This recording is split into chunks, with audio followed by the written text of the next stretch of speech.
What's up, everybody? Welcome to the Draymond Green Show YouTube channel. Make sure you hit that subscribe button. Make sure you like the post that you love. But you can get everything the Draymond Green Show right on our YouTube channel. So make sure you subscribe. Check that out. Thank you. What's up, everybody? Welcome back to the Draymond Green Show. This next guest, I am extremely honored to have on the show. I played AAU growing up with the family, and we would practice. Well, before I played with the family, I played with the Michigan Mustangs. But then I played with the family, and we would practice at Detroit Country Day. And this guy right here is one of two guys who I'll say built Detroit Country Day's gym. That's Chris Webber is the other guy. And this next guest that we have on, Shane Battier, who's an NCAA champion, two-time NBA champion, the sixth pick in the NBA draft, two-time All-NBA defensive second team, NCAA Final Four most outstanding player, Shane Battier. Welcome to the show, my friend. Hey, my brother, appreciate you. Thanks for having me on. You know, the resume. You know, I tell my kids now I used to be somebody. So when I hear my resume, it makes me feel good because my kids don't believe I used to be pretty good. Get in on the action with the DraftKings Sportsbook, an official sports betting partner of the NBA. New customers who deposit $5 or more can get a no-sweat bet up to $1,000 back in bonus bets. How cool of a deal is that? All you have to do is download the DraftKings Sportsbook app now. It takes 90 seconds and use the code COLIN. COLIN. This is the best deal you're going to find. New customers, it's a no-sweat bet up to $1,000 if your first bet loses. How cool is that? Only at DraftKings Sportsbook. Code is Colin. The crown is yours. You know what's funny? Oddly enough, I have a 7-year-old son, and he likes to race me. He tell me, like, you're old, you're slow, daddy, you're slow. And I'm like, dude, I'm still out there running up and down the course, so I can only imagine what you have to deal with. Oh, my gosh. I coach high school basketball. My son's a sophomore, he's 15 years old. And, I had to, grab these kids by the collar a couple times this year and say, just trust me. If it worked against Kobe, it's gonna work for you. All right, just trust me. Just trust me on this. Absolutely, that's hilarious. That's hilarious. But I mean, just going back to high school, obviously, just mentioned Detroit Country Day. What was that experience like for you going to Country Day? I know I read some stuff in the book, which we'll get into, but just like share that experience with me. I have actually one of my best friends in the world, Benny Fowler, went to Detroit Country Day. Yeah. Grew up going over to Dumar's house, and they all went to Country Day. Just share that experience with me for starters. Yeah, well, it's funny. I grew up in Birmingham, suburb of Detroit, and I had never heard of Chris Webber when I was growing up. Even though he went to school 15 minutes away, and I love basketball, obviously. And it wasn't until he went to Michigan, and I was in 7th grade, my first year Country Day, that I knew about Chris Webber, which is kind of weird. And the only reason I went to Country Day, it was a great academic school, obviously. My mom said, no, hey, do you want to go to Country Day? And I didn't know what Country Day was. I was a kid who liked playing sports. And she's like, it's that school that has a really good football stadium right there on 13 Mile Road. I'm like, oh, really? Yeah, that's back when I played football. So that's why I went to Country Day. Wow. But it was, it was a great place for me because, even though I was from Birmingham, I cut my teeth on Detroit Police Athletic League. My childhood, whether it's growing up with my little brother or Birmingham Little League, it was all based on competition. And what Country Day for me was, whether it was in the classroom or on the court, just people wanted to win. Mm-hmm. Right. And so we had a lot of success. So we won 3 state championships, only lost about, 7 or 8 times. We had, 7, 8 guys who played in college, guys who played in the NFL, and everywhere that you look, you had someone who wanted to do big things. And so, like for me, like people always thought Country Day was, preppy kids from the suburbs of Detroit, but like there were people just were competitive and wanted to do big things. And so for me, like that was the most important thing. I got to play with both Chris Webber's little brothers, Jason and David, and 2 of my favorite people, teammates. They were unbelievable. And those battles we had at Country Day, I mean, they were some of the toughest practice I ever had throughout my entire basketball career. Absolutely. That's incredible. So tell me this. I'd be remiss if I didn't ask this question because my heart bleeds green. Why Duke, by the way, at a time where Mateen Cleaves is at Michigan State, Morris Peterson's at Michigan State, Charlie Bell's at Michigan State, why Duke over Michigan State? I can guess the academics, but I'm sure it runs deeper. True story. And I love and I tell Iz this. I tell him to his face. He messed up. I'm being recruited by everybody, and Iz had just gotten the job at Michigan State, and I liked Iz. I'm like, man, this guy he's legit. He's got it. But Iz messed up. One day he came to me and said, Shane, and you know this. He said, we had the best weight staff in the Big Ten. Okay, we're going to put 40 pounds of muscle on you, and you're going to be the baddest power forward in the Big Ten. And then I got Dean Smith and Coach K say, no, man, like you're a small forward, man. You got to shoot threes. I'm like, I'm with those guys. So that was the reason why. That was like the main. I didn't want to be a power forward. I didn't want to, put 40 pounds and bang guys. I wanted to be a small forward and shoot threes. So that's why I went south. That's true story. True story. That is so interesting to me because I came into college as a power forward, right? And now I'm looking at all of these things like, wait, this guy's too small to be a power forward. He needs to be a small forward. So ironically, I start at the small forward position, and where do we play? We're playing at Cameron Indoor. We're playing against Kyrie Irving. That's one of the 6 games Kyrie Irving had, and he had 31 points. And I caught myself going out there playing the 3 that year, my junior year, and I told Coach Izzo after that game, I said, hey, Coach, I think I'm going to just move back to the 4, man. This 3 spot ain't working for me. You got to chase these little guards off screens, off pin down. Like, I'm going to just go back to the 4. So I was actually the total opposite, but I thought I wanted to be a 3. That's funny. Well, it's funny. I mean, obviously, like I think you and I are 2 of the originators of small ball 4. I mean, absolutely. I mean, it's absolutely. Whether you came first or I came second, well, whatever. We were the first like small forwards became power forwards, and now the game is obviously so changed and it's positionless. But like the ability to guard a 4. And no matter how small you are, that's the skeleton key, man. I mean, you're obviously you're one of the greatest defenders in NBA history, and you guarded 1 through 5. Literally, they say like 1 through 5, but you could guard 1 through 5. But like what your special skill was you're able to get up and use leverage, against 7-footers who are outweighing you by 40 pounds. And it's not about strength; it's just about like knowing how to use your body, knowing about angles, knowing leverage, and so I look back at my high school days, I was a back to the basket 5, but I learned how to do that. And so when I transitioned to be a small forward in the league and a 2 guard for a majority of my career, I never lost that. And like that's the skill that unlocks everything. So for these like young guys, they want to step out and shoot threes and turn a face, but it's like, yo, if you want to play and like be super valuable to your team, like learn to guard the posts, learn to guard pick and roll. Cause like you'll always play. And that's like, no one ever talks about that. And so I'm glad I'm here talking to you. You're like the one guy in the entire history of the NBA who gets what I'm saying. Am I right? At 1,000%. It's crazy because you'll see young guys now, and to your point, they don't have a clue of how to guard the post. And here's to take it even a step further. People stop teaching post defense because guys start posting up.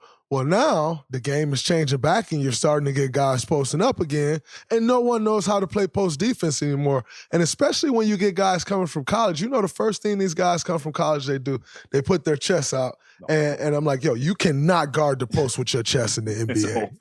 Like, guys hitting your chest, they're spinning off you. You just can't guard that way. Yeah. And so it's interesting that you say that because I think the key actually to my career, and to your point, the key to my career was that my whole life, I was the biggest guy in Saginaw. So my uncle had me dribbling the basketball.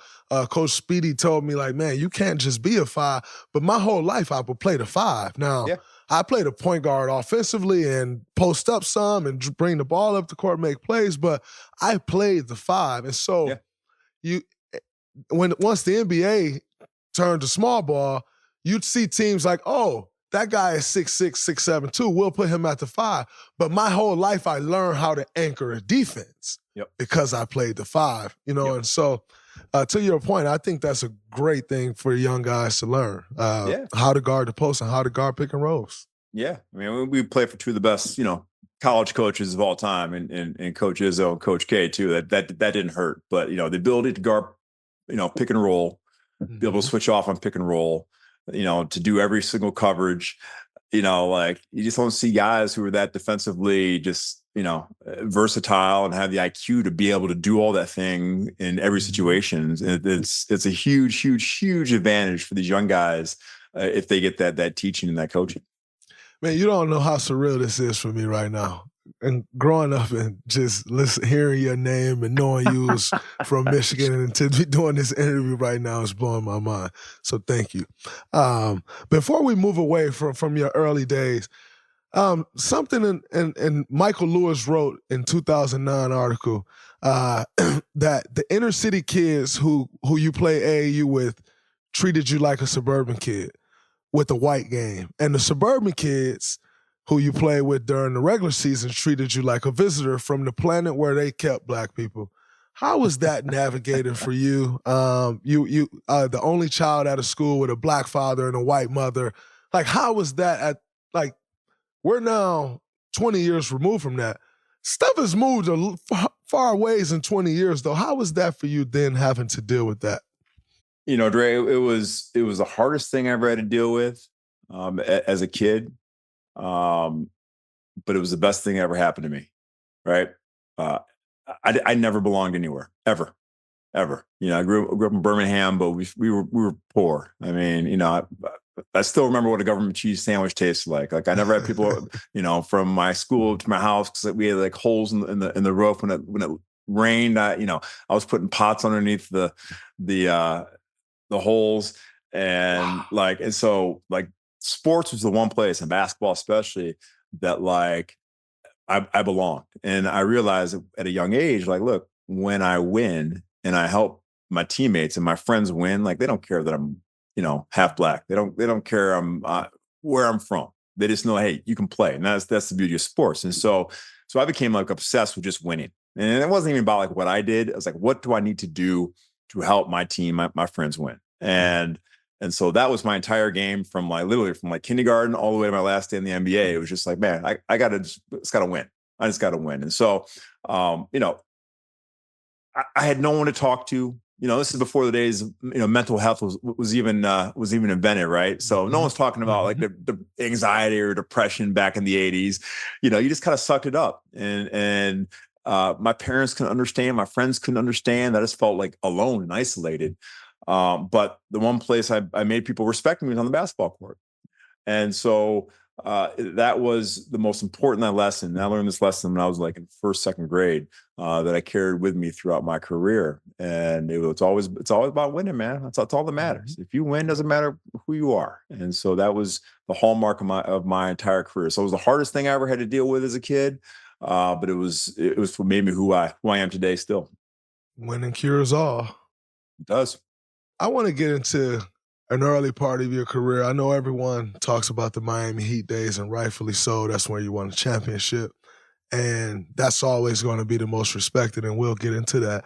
But I want to talk about something in your career that I thought had a huge impact on your career, and I just want to know your take on it. Playing with Yao Ming in Houston, you end up with 7 or 8 signature shoes with a Chinese shoe company, one of the first guys to sign over with the Chinese shoe company. How was that playing with Yao, and what impact did it have on you outside of the game of basketball because his brand was so big and reached so far? Yeah, man. First of all, Yao was one of the best teammates of all time. And, you talk about a guy who worked, who cared, who brought it every single day, never made excuses. I mean, it was a superstar. I mean, he's every teammate's dream, every coach's dream. You saw how much stress he put on himself to carry really 2 billion hopes and dreams of his countrymen in China on his shoulders. And he did it with amazing grace. And even though he could never really stay healthy enough to sustain a long career, I mean, man, he was so good as a teammate. like Yao could never really train in the summer. So he was always kind of like out of shape when he showed up to camp. Mhm. But by Christmas, he finally got in shape. And for like 2 months, man, like I'm telling you, like Prime Shaq, like Dwight Howard, young Dwight, they couldn't do anything with him. I mean, he was like the best player on the planet. And then he got tired after about that 2 month run and it was fatigued and wasn't as good. But like for that 2 months, like no one could do anything with him. So first of all, he was an amazing teammate, amazing human being. I love him. Secondly, he brought me to a place in the world that I never thought I'd be. You know, every kid dreams about having their own shoe. And when I signed with Houston, Pete came to me and said, "Hey, we want you to be our international spokesperson." I never heard of Pete. All right. Mhm. So I'm like, all right, like they're paying American dollars. This is the time when like Nike, Adidas, they weren't paying anything. So I'm like, all right, yeah, cool. So for 10 years, I went to China every year and toured the country. And I've seen every part of China and really learned to, love just the people of China because they love hoops, man. They love hoops. They're knowledgeable. They love family, love education, all things that I was about. And so, I've done everything. And like, I'm way more famous in China to this day than I am in America. Not even close. Like I hosted the Chinese version of Saturday Night Live, and I don't speak Chinese at all. Yeah, I hosted it. Like something like 150 million people every weekend watch this show. I hosted it. I was on Chinese Oprah. I have my own commercials. I have like 100-foot billboards. There's a statue somewhere of me in Beijing. I couldn't even tell you where it is. And so like the things I saw in China, it was nuts, but it was a great experience for 10 years. And I have Yao to thank. Do you ever go back there now and do some things there now, or have you not been back? I haven't been back since COVID. But okay. when I go back, when you go to China, everyone has a nickname. And at the time, President Obama was the president.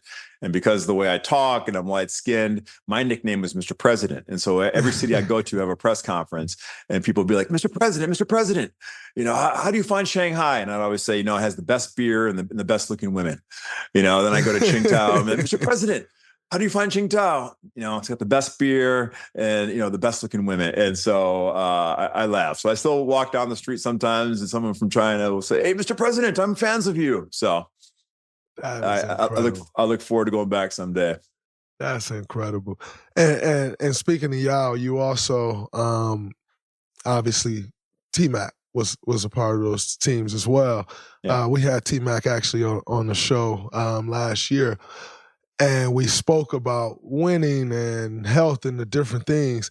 What was that like during those years of where you guys couldn't quite get over the hump of getting out of the first round and the beating that you were watching T-Mac take due to that? But all of you guys had to deal with that. What was that like? Yeah, that was the hardest part. That was probably the worst part of my NBA career, just not being able to have a real NBA championship run. We had the talent. It just never seemed like we had the right health. And my first year in Houston, I'll never forget losing Game 7 at home. It's hard. I'd never been to that situation where I thought we were going to win and we're up, 4 or 5 points with 2 minutes to go and lose the game to Utah. That was a really good Utah team with Booz and D. Will and Okur. But but to lose Game 7 at home, man, that really stung. And like you always like assume that like, oh man, we're gonna get back, and we just never did. We never did. And one year T-Mac was hurt, and we actually beat Portland, and then lost in the second round. But it was tough. T-Mac was unbelievable, man. I mean, he was so talented, and again, he had some injuries, so he wasn't as explosive as he was earlier in his career. But I'll tell you what about T-Mac, he's the best passer ever played with. I mean, really, like people don't give him credit for his passing. He was an amazing scorer and he was explosive and all that. But man, he was like, he always put it, on time, on target. I used to yell at LeBron and D-Wade, and I'm like, dude, like, you want assists? Hit me in the chest. And they'd be throwing it at my ankles. Or T-Mac never missed a pass, never. And so, that's the one part of T-Mac that I always say, like, you have to give him his flowers. He's the best, one of the best passers of our generation. Wow, that's interesting. To play with LeBron James, I would have never guessed that. I would have never guessed that. LeBron used to throw the ball to my ankles and take me off my shot. Like, I mean, LeBron, you want triple doubles? Hit me in the chest. I'll make a shot. I can't promise you if you hit me over here. So he got better. He got better. But D Wade and LeBron, that's the thing that drove me crazy about them. As great as they were. That's hilarious. That's hilarious. That leads us into our next topic. You joined the Heat, LeBron's second year there, which they were coming off a finals loss. What was the energy like going in there with the Heatles team who was expected to be everything, and now they just lost in the finals to a Dallas Maverick team who they were way more talented than, expected to kind of run the first 2 games and then lose 4 in a row. What was the energy like with you going in there after that? Well, first of all, Dre, I was like everybody else. When the big 3 came together, I was rolling my eyes. Being like, oh, come on, man. Like, really? And so I was playing in Houston and I got traded to Memphis and I was like, come on, man. Just calm down. So I was like everybody else. But as soon as they lost to Dallas, it was my first time I was ever a free agent in my career. And I'm like, I have never won a championship. They're going to win a championship. I should go to Miami. And that was my thinking. Mm-hmm. And so when I got there, and I was always like, I'm not a Miami guy. Like, that's not who I am. I'm from, Midwest. I'm from Detroit. The thing that struck me about that team was I think they learned a lot and they really got humbled by Dallas. Mm-hmm. And the edge that team had going back the next year, I'd never seen a team like that. I'll never forget ring night. It was after the lockout. So first game, Christmas night in Dallas, ring night. And those guys didn't want to see Dallas get the ring. So we're back in the tunnel back there in Dallas. And you could just see them, everyone just so angry. And the edge, you could feel just like, oh man. And I look around, I'm like, oh man, we winning this. we are winning this. And we came out and we beat Dallas pretty good. And that night, I got the plane. I'm like, oh, we're winning. We're winning. But that team was so talented. They learned the lesson. To be a champion, you have to go through the fires and you got to get, kicked in the face. You got to get up and you got to learn, understand, okay, to be a champion, this is what it takes. It ain't just about talent. It's about here. And so I like to think I was additive to that. But that team was so talented, but the hunger and the edge that team had was something I had never experienced. We've all had a frustrating experience buying tickets, even me. You all know I love to go to concerts, shows, and it can be hard to find last-minute tickets. You shouldn't have to worry when you buy tickets to your next big event. Game Time is the fast and easy way to buy tickets to all the sports, music, comedy, and theater shows near you. I'm looking through the Game Time app right now, and it's really easy to find tickets at different price points. I know it isn't cheap to see the Dubs play anymore, but we got some fun matchups coming up versus the Lakers, the Mavericks, and more. Game Time is the only ticketing app that gives you complete peace of mind with your purchase. They have all-in pricing, so you know exactly how much you're going to pay. Plus, the Game Time guarantee means you'll always get the best price. Take the guesswork out of buying tickets with Game Time. Download the Game Time app, create an account, and use the code word GREEN for $20 off your first purchase. Terms apply. Create an account and use the code word GREEN, GREEN, for $20 off. Download Game Time today. Last minute tickets, lowest price, guaranteed. One thing that I thought was big and what it looked like, and here's what my question would be to you is, it seemed like one thing that really got that team over the hump and allowed that team to take off was it seemed as if D Wade kind of took a backseat. Like, Bron, listen, it's your show. You go out second fiddle in the sense now, people use it negatively. And if you want to win championship, your second option is just as important as your first option. Yeah. But it seemed like D Wade kind of took a backseat and let Bron go. Was that something that y'all discussed? Was it just did it just kind of come out? I think if you saw that team the year before and they lost to Dallas, there wasn't good flow. Mm-hmm. And it was almost like they were afraid to step on each other's toes, right? So it was like D Wade's turn, and then it was LeBron's turn, and then it was CB's turn. From a basketball standpoint, it just seemed like they were always fighting against each other, right? So I think they came back the next year, and D Wade is he's one of the most, he's so cool, man. He's got all the confidence in the world. Where he knows like what everyone's saying on the outside, but he had the confidence to say, you know, dude, I'm a Hall of Fame player. I'm, you know, a top 3 or 4 shooting guard of all time. Like, I'm going to get mine. I'm going to be fine. Right. And so I don't think he stepped back, but I don't think he was concerned about like whose team was it. And that's the hardest thing. I mean, you know, playing with Clay and with Steph and Hall of Famers, like at that level, I mean, you know, you guys are all Hall of Famers. It ain't about like one guy, right? And it's just like, yeah, like I'm a dude. And at the end of the day, I'm gonna do what I'm gonna do. And so that was what D Wade and what CB and what Bron did. And just, I think that confidence in losing to Dallas allowed them to be the best versions of themselves. So let me tell you, like, you know, those guys were motherfuckers, you know, at different times in the year, like motherfuckers. And their greatness was unleashed because they just say, you know what, I'm a dude. I'm not going to worry about anything else. Right? Absolutely. I mean, is that what your experience was? 100%. It's funny because I actually use this analogy. Like one of the main keys to our championship is this. And Maverick will use this example, Maverick Carter. Maverick will say, I'm really tight with Mav. And Mav will say, man, I have a lot of respect for Clay. And this is when we're going through the runs. He said, I have a lot of respect for Clay. I'm like, man, tough as nails, right? Like he shoot the lights out of the ball. And Mav's like, yeah, but no. The reason I have a ton of respect for Clay is, he said, because every night, 2 guys walk into the bar. It's Steph, it's Klay Thompson. And every night, Steph say, all right, there you see them 2 girls? I'm taking the pretty girl, and you got to take the ugly girl. He said, and every night, Klay say, all right, I'll take the ugly girl, let's go. And take one for the team. He's like, because as great a shooter as Klay is, he go and guard the best player, and yet he's never going to get the credit that Steph was. Not one time did he ever complain about it. Not one time did he ever feel like, man, I need to be this or I need to do that. Always confident in himself, always comfortable in his own skin, didn't care what anybody else had to say. And to me, that set a tone for the team because you're the second best player on the team. You're the second option, and you take that approach every single night. How can anyone else take a different approach, you know?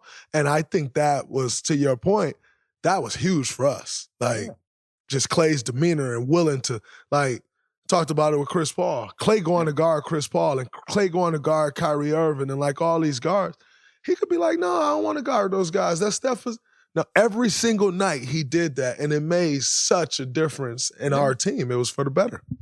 I tell young guys all the time, I say, look, no one has ever asked me, how many points, you know, did you score in your career? Couldn't tell you.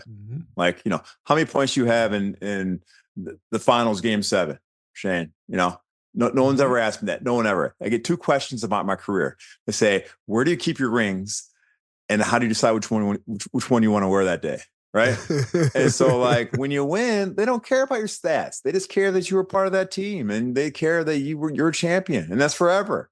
Like what you did in that moment, like, you may have hit a big shot, but like no one cares about your stats. And so you want to be remembered, win and be a part of it and be on the floor. And legacy, that's legacy. Legacy takes care of itself. It ain't about the stats or the numbers you put up. 100%. Have you played with a player as good or against a player as good as LeBron was? Like that 2011, 2012, 2013 season where he was really out of this world? He was, let me tell you what, man, for as good as you think he was that much better. Look, you know, and I'm biased. I know this, but people will say LeBron or MJ. I said, you know what? LeBron did something twice that I don't think Michael Jordan could ever do once.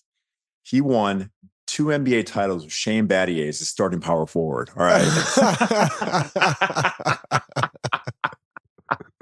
So that's it.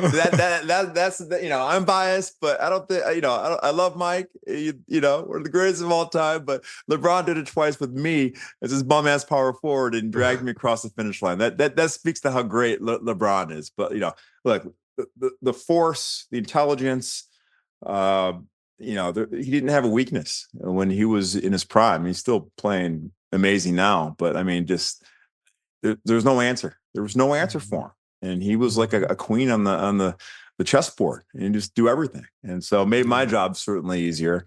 But I love playing with him. He was as great of a player was, even better teammate, and he cared about his teammates. We always got the newest beats by Dre, and whatever LeBron got, we got. So like he always took care of us. He always came to my charity functions, South Beach Batioki for Battier Take Charge Foundation. He always grabbed the mic. He always sang, stuff like that matters to a teammate. And so I will always, I'll always stand for Bron. That's my guy. There was a young guy in the 2012-2013 season that hit his first game winner on you guys walk off in Miami. Yep. Felt really good about that. I remember that. I messed up that coverage, but it still haunts me. Like I always prided myself on always thinking and doing the right thing. And it was a switch. I was guarding you actually, and Steph was coming off a screen, and I prematurely switched off, and I shouldn't have. I stayed home, and you slipped and finished. And D-Wade just looked at me like, "What are you doing?" And I was so hot. I'll never forget that as long as I live. That's the only time I think I messed up at the end of the game when it mattered defensively in my entire career, and it still haunts me to this day. Ironically enough, I don't think I would have gotten open on the slip if anyone else was guarding me. Because you're so ahead of the play, right? You're like, oh, I know Steph is coming off. Yep. And the reality is it should just be a simple red. I know. Someone else would have messed the red up, and Steph would have came off open, and you're so ahead of the play. So it actually worked to my benefit that you were on me and were so forced. Still remember that. No, that was a highlight for me, by the way. When I hit the layup, I was telling myself, like, ooh, I'm about to walk off, man. I ran with my hands up. Such a great moment for me. Too soon. But and just speaking on playing with LeBron, and you were called a Kobe stopper, and you've talked about being stuck on Kobe Island before. Don't start that, man. I don't need that on my Instagram feed, man. Don't start that talk. But what do you think? What do you think differentiated Kobe from everyone else? Like there were obviously other tough covers. Paul Pierce was a tough cover. Yeah. Before you played with D-Wade was a tough cover. Before you played with Bron was a tough. What made Kobe so much tougher to cover than all those other guys? And I did not like Kobe. We were frenemies. We had this like weird passive aggressive like relationship. I never spoke to him outside of the gym, but there was no one I respected more for his mind. Look, this guy was relentless, and people ask me like, what do you miss about playing? And I said, getting in the bus and having those butterflies in my stomach, going to Staples Center, being like, man, this guy's going to try to score 60 on me tonight. He's going to try to embarrass me. He's going to try to embarrass me tonight, And so like, I always had to be my best, always. And if he scored 20, he wanted 30. If he scored 30, he wanted 40. If he scored 40, he wanted 50. Even if he 50, he wanted 60. I mean, like, he was relentless. And so there was never a player that I ever took a play off, And I wasn't fast, but I knew how to play everybody. And I knew when I could sort of like slough off and take shortcuts. You couldn't do that against Kobe because he was so relentless. And so we had this really weird game that we played. Like some days he'd come out and be all buddy. Hey, Shane, how you doing, man? What's going on? And the next day he wouldn't even look at me, right? And the next time he'd be like, oh, man, what's going on? And so like he was always like ice and fire with me, just trying to throw me off. And I had the same mentality. I never looked him in the eye. I never said, I can't guard Kobe. He's so much better than me. And so in Mamba Mentality, he wrote about this, and I didn't read about this till after his passing. And his passing really affected me because I always thought I'd have this time to have this conversation with him. So when he passed, it really, really affected me. And I read his page in Mamba Mentality where he said, talking about guys who were Kobe stoppers. And he said, Shane, Shane never talked trash to me. because he knew that it fired me up. And he never admitted that like he could guard me. He's like, but I saw that as false humility and I attacked him because of it.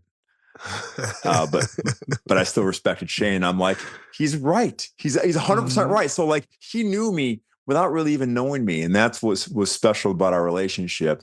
And, we never spoke outside the basketball court. I didn't know him. He didn't know me, but like we knew each other and had this weird like dynamic on the court. And so for me, he was the pinnacle of competition, the pinnacle of excellence. And he always brought the best out of me. And that's why I love him. Absolutely. Which brings me to my next question. I'll be remiss if I didn't ask this because it's something that really gets under my skin. And you just mentioned it. Everyone nowadays, people have a good game and they're like, yeah, I channeled the Mamba mentality. And I'm just like, yo, stop it. Like don't do that. Like that's not okay. And by the way, if Kobe was still alive, I don't think y'all would be saying that because Kobe will call you out and tell you that's actually not it. But like, what do you make of all of these people going on TV? Like, yeah, I got the Mamba mentality. I'm doing this. Like, what do you make of that? Well, look, Kobe inspired a generation. So all these young guys that came up, they grew up on watching Kobe, him hitting those jumpers and making big shots. And so to them, like that's their dream. Like, you and I watched, the Pistons and Isaiah and Joe D and all these guys, the bad boys. That's what inspired us. All those guys are inspired by Kobe. And so, in this Instagram world, you think you know somebody just by watching them and I'm going to be that guy. But like, there's only one Kobe. And there's only one person that puts in the work and understands the sacrifice, understands the discipline, understands, every single night what it takes. Right. And to me, that's what Mamba mentality is. It's a relentless pursuit of excellence. And it's not about like, having a big game. It's about like, this is who I am every single time I step out on the court. And it's the hardest thing. It's the hardest thing in life, hardest thing in basketball, to be that dude every single time you lace him up, right? And so, I think it's cute that these guys are paying homage to Kobe, but man, do it for as long as he did it at that level, for as long as he did it, and then maybe we can talk. See, and you said that better than I could ever say it, because you know what I say? I can hate that shit. I hate when people say that, but you put that better than I've ever heard it put. It's about that pursuit of excellence every single night, because people don't understand that. Like when you got to do it night in and night out, these young guys come to the league and they like, I want his spot. I want that thing. I want this money, that contract. Yep. And when you have to do that every single night on a soft Monday, and who got the worst record? Detroit got the worst record in the league right now. On a soft Monday, soft Tuesday, you roll it into Detroit. It's 2 below outside, and you got to go do that. Then where's that Mamba mentality then? So I definitely can appreciate that. Throughout your career and guarding Kobe, you guarded, and I think we all can agree, there were different versions of Kobe, right? Like you had 24, you had 8, you had Kobe that, people never really talk about it, but you did have Kobe that sometimes would come out and like, I'm getting my teammates involved and make a concerted effort to like get everybody involved and get double-digit assists. And you got Kobe that's come out, to your point, and it's like, no, I'm going for 60 tonight. What were the different versions of Kobe? What was the toughest one for you to guard? Well, look, I came in the league when the Lakers, were doing it. And that's when they had their dynasty. And it was a different game. All right. And dude, like, people know how dominant Shaq was, but like when Shaq was in prime Shaq, there was no one who could stop him in the entire world, right? Circa 2002, 2003, right? And so every game plan the Lakers had, it was like, how do you stop Shaq? And like, we're doing XYZ traps. Like no one even knows what that is anymore, right? We're going on the catch, we're going on the dribble, or we're full rotating, right? Like no one does that anymore. But that was the late game plan against Shaq. And so like for Kobe, it was just like, hey man, we got to worry about Shaq. Like you're on your own with Kobe. So Kobe was like this dude who just like ran around and didn't get any help because the entire game plan was there to stop Shaq. And so, when Shaq leaves, goes to Miami, that was kind of Kobe's time to say, look, like, this is my team, and I'm going to show everybody that, I made this go, not Shaq, right? And so like when he had Powell, and Bynum and those guys and LO and those guys, I mean, he was a handful because not only was he like, had that much more knowledge and he was in his physical peak, but like he had an edge that he's going to show everybody that like, this is about the Lakers are my franchise, not Shaq's. Mm-hmm. Right. And so he just was a monster, And that was the toughest Kobe to guard because he was so hungry and he was playing for greatness, not just to win a championship. And at the end, obviously, he was still doing it, and he was a handful. He didn't have the talent around him as much. Yeah. So that was my favorite Kobe. He was a little easier to guard, but still a monster. Absolutely. I saw that you said when you played against him, it was like the ultimate chess match. And for me, who like to view myself a lot in your lane, where I can think the game and I have to use my brain to get one step ahead. I may not be as fast as this guy or may not jump as high as this guy, but I'm going to play harder than you and I'm going to outthink you. And you speak about that being an ultimate chess game. Would you say Kobe was the guy throughout your career that was like the one? There was no one else that you had to play chess with? Because for most people, yeah, I'm sure a lot like myself, you can out chess them no problem. Yeah. But then Kobe was that one like toughest? Yeah. I mean, look, I would put in terms of just mental guys who mentally that were just a monster to guard. I put Manu in that category, right? He was a monster just mentally. Dirk was a monster. Paul Pierce was, you said earlier, I mean, he was a really tough cover for me, man. I struggled guarding Paul because Paul was super crafty, strong, had it all. Golly, I chased around AI. AI was like a monster.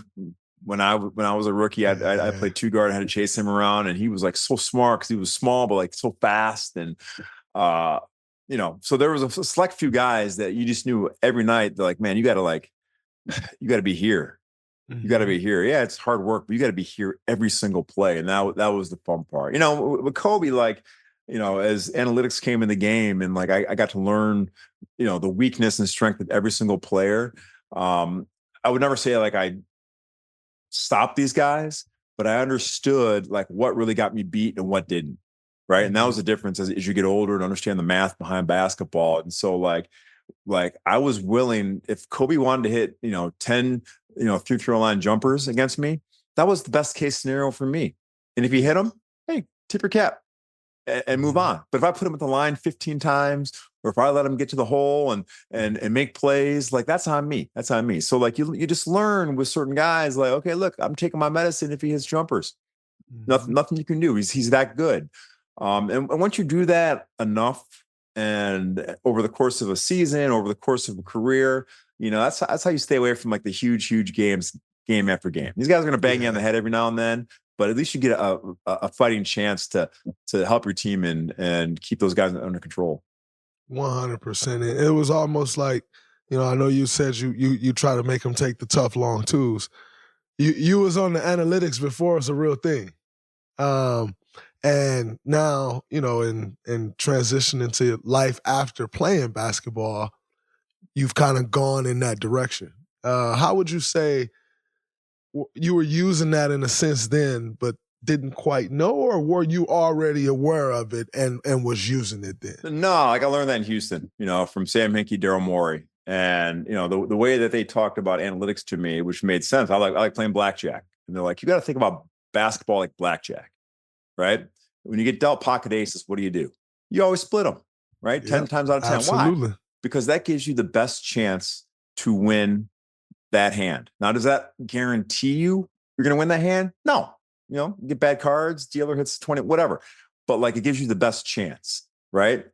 And so like there's everything in basketball is the same way. You just got to give yourself and put yourself in a position to give yourself a chance of having success. Whether you have success or not, doesn't matter. You did what's right. You split the aces. right? You made them take long jumpers. And so, I became so focused on process, so focused on what should have happened. And I didn't care about what did happen, actually. And that's like opposite of how we're taught to play sports, right? We're judging the result. And for me, it was judging the process. And did I split the aces, or did I hit on, a soft 17, whatever. And so when you are so focused on process, it sets you free.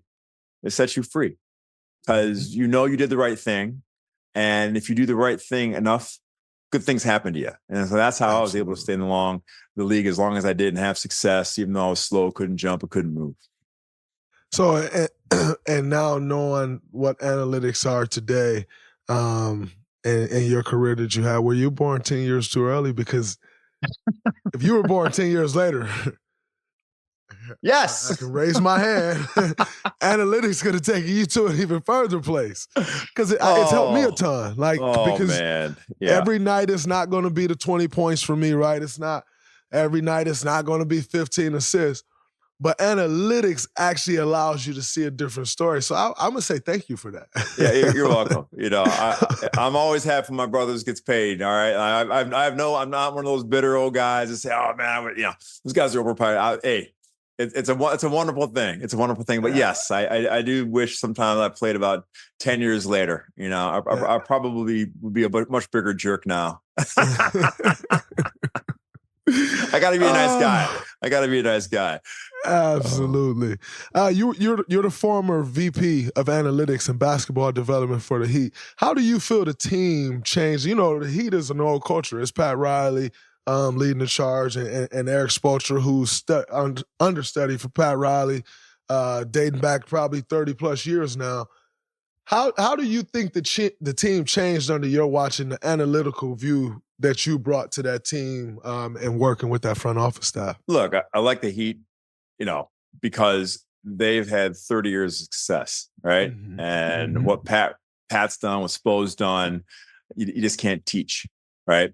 And so when I was hired to run analytics, I didn't go in there saying, "Oh, like you got to listen to my numbers and you're doing it the wrong way." No. Like I think that when you have data, it can always help kind of the eyeball test and add to the process. And so that's what I just try to do. I try to build a platform and a team that could just sort of support Pat Riley and Eric Spoelstra and just give them one more tool to assess talent, put together a roster, play the game of basketball. And that's what analytics is. Like the best teams, they have the human element, they have the math element, and they combine the two. All right. It's not all analytics. It's not all eye test. Just so you see this in business now, the companies that can marry data and people, that's who wins. And that's just the era that we live in. Absolutely. Is your ultimate goal, you want to be a GM one day? Coach, no, GM? No, but I coach high school basketball this year and I coach my son, who's a pretty good ball player. And so we're actually transferring, we're moving to Charlotte, and nice. I'm going to retire from coaching and just be a dad. And so right now I'm an advisor for the Miami Heat, and that's probably the closest I'll ever get to the GM seat. I like watching it from afar. I'm doing a lot of consulting now. I'm in business. I run a foundation. I sit on some boards. So I've enjoyed transitioning to more of a business mindset and dealing with different problems. So I'll leave the basketball problems to my best friend, Mike Dunleavy. By the way, Mike has been incredible, man. He has been absolutely amazing. I'm happy we have him. He's been best. Incredible. I've known him for many, many years, and in my wedding, and we have weekly calls to break it all down. So he's gonna win a championship as a GM sooner than later. Absolutely. Did you come to that conclusion, or did you come to, when you were the VP of analytics, that you didn't want to be a GM, or initially did you think you would want to do that? I didn't know. I think in the back of my mind, I thought I could do the job, and I obviously know the game, and when I got in there, there's just so much in the world. I mean, you're a successful investor and you meet so many different people in all walks of life. And so when you sort of get out of the game, you get exposed to so many things and so many really interesting people. And so I think that's what happened to me. Just whether it's investing in a company or sitting on a board and being able to help people and help, use the lessons I learned from basketball and business, like that was more exciting to me than trying to draft players. That's just me. And so, utilizing your brain in a different way, thinking about different problems, that you never thought of before, helping people in ways you never thought possible. Like that's what excites me now. And I still love basketball. I'm still connected to it, but it's just fun to challenge yourself in a different way and grow in a different way and try to be a champion in a different way. Mm-hmm. Absolutely. What do you think, knowing what you know about this game, you've obviously had an up-close picture of it, the Miami Heat, they go to the NBA Finals, 2 of the last 3 years. What do you think that team needs to do to really get over the hump? Because I felt like last couple of years they've been there, everybody's just like, all right, they don't have a chance to win, and then they don't win. Like what do you think the Heat team needs to do to ultimately get over the hump in the finals? Just got to make shots, man. I hate to say it. Like, I was talking to a GM last year and they said, the Heat had a great strategy last year. Miss all the 3-pointers they took in the first half, but make them all in the second half. That makes a big difference. Look, it's a make-miss league. We know the Heat, they're going to be, well coached. They're going to play their ass off. They're going to play great defense, right? They got tough players. They got all-star players. They got Hall of Fame players on their roster, right? So much of this league is, do you make shots? And especially, 3-point shots. And we haven't had the best shooting year this far.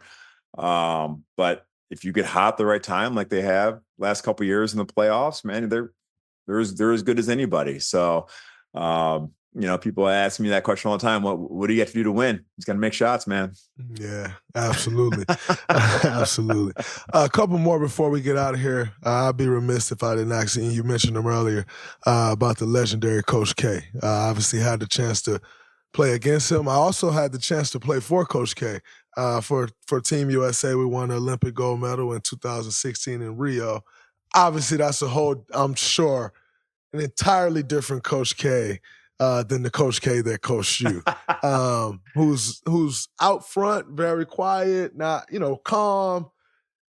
But from what I've heard from guys that play for Duke, you get behind them closed doors and Coach K he'll rip you a new one. Can you talk to me about Coach K's style? You tell me your experience, like your perception of I played for him. So what was your perception going into Rio and the Olympic cycle versus what you think of him or how you know him now? So my perception going into Rio was that like he was going to be super tough, like kind of all in your face, and he wasn't that. Like he was kind of more philosophical in a sense. Now, what I did love about Coach K and what stood out to me more than anything was the pride he had for the shield, the USA shield, the pride that he took in that. Everything we did was about the USA shield. You're playing offense for that shield. You're playing defense for that shield. The way you carry yourself is about that shield. And so just the man he was for me stood out more than anything. But like I said, I don't think he coached us as hard as I've seen him coach Duke guys. Well, by that point, I played in his first international team, 2006 World Championships. And that was the only time he lost. We lost to Greece in the semifinals. And he learned a lot. So I think, mellow is the wrong word, but he learned how to deal with, Hall of Fame players much better than maybe he did back in 2006. But, what made Coach K, in my mind, the greatest coach of all time is it was never about wins and losses. Like, you didn't talk about, we have to win this game or we have to win this quarter. It was always about standards, right? And this is the standards of Duke basketball. And this is the only thing that we'll accept. This is the standard of USA basketball. We're not going to accept anything less than this. And as long as we play to those standards, like wins takes care of themselves. And that was, we won 131 games and lost 15 in my 4 years. And we didn't talk about, hey, we have to win this game once. It was about, we had to play to the standard of Duke basketball. And every person that came through the doors as a freshman, they learn, okay, this is what we expect to be. I'm sure it's no different than Coach Izzo, walking in the Breslin Center. Like this is who we are. And this is what we do, this is how we act, this is how we train, this is how we think, this is how we talk to each other. And, when you do that over the course of multiple recruiting classes or years, that's the culture. And after a while, it's work to maintain that culture, but expectations, that's the most important thing. And so that's what I learned about Coach K, and it's always having a high standard for yourself, expecting the most out of yourself, and being part of something larger than yourself is much more important than any individual contribution that you can give. And after, I think, 40 years, a couple years ago, Coach K stepped down, and another one of your Duke brothers takes over, Jon Scheyer, who's the head coach. What, after, and I'll let you get out of here after this, but after coming behind a legendary coach like Coach K, arguably the greatest of all time, but at least one of, what is success for Jon Scheyer at Duke? Like, is he expected to live up to what Coach K did? Is success one championship? Is it getting the Final Fours? What is success for Duke after following a legendary coach that you all play for? Yeah, look, Jon has done an amazing job. All right, first of all, we talk about the Brotherhood Shield. We're proud of our school, and because it's about the standard of playing for something larger than yourself. And that we love to go to Final Fours and win championships, absolutely. But if the process is right, and it's not shortchanged, and you do the right things, and you got to be a little bit lucky. If you do all these things, success follows. And it's not about doing it the right way or whatever. It's about doing it the hard way. It's about doing it consistently. And that is the expectation as an alumnus and everybody who's come through that program, that we expect Jon to do and what Jon has done to this point. So we're behind Coach Scheyer. It's hard, man. It's hard to win with all these young guys, and you're trying to teach life lessons for kids who are there for a cup of coffee. And that's just the nature of college basketball now. But Coach Scheyer is going to win. We're behind him. I respect that. Man, Shane, like I said before, this is an honor for me. Growing up in the state of Michigan, always hearing your name, always being able to turn on the television and be like, man, that guy comes from here. He made it. We can make it. One of the heroes for me. And so I can't thank you enough for coming on the show. We'll have you back anytime, but just thank you. This has been a complete honor. A pleasure. I learned a ton. Thank you so much for coming on the show. I really appreciate it. I appreciate you, Draymond. Thanks for representing the state of Michigan. And, yes. Like I said, one of the all-time greats in the NBA, man. You make us proud. Thank you. I appreciate that. Thank you.